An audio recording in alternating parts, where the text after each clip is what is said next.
rằng si cuộc bên đầu sáng sớm và hậu bục kê Giêsu của câu ta âm thế là đã sắc chia là dễ dàng câu tập trô lâu yên kê cả nhà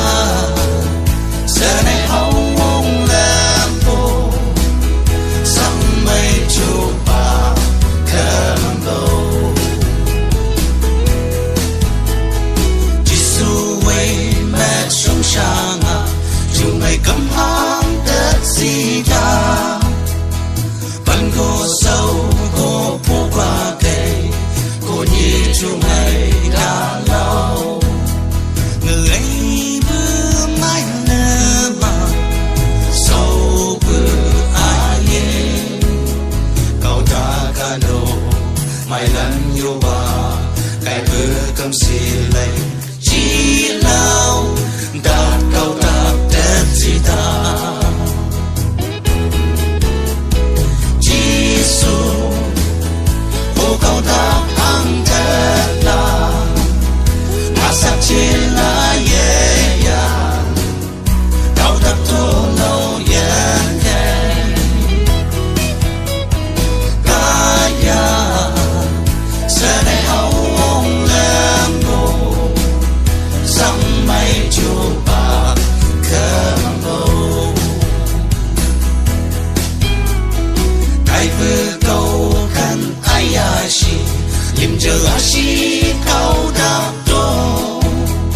xa lì con xa bữa mẹ chồng Giêsu cuộc sáng làm ta bữa mẹ chồng sáng à cái bữa chân ta cả nhang nghe xa cả châu lì châu Christmas cô lông yên bao đã câu ta đất gì ta Giêsu ô câu ta ăn thật là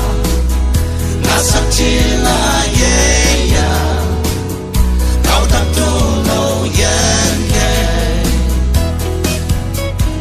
cả nhà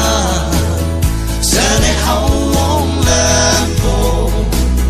sắm mây chu ba cầm bầu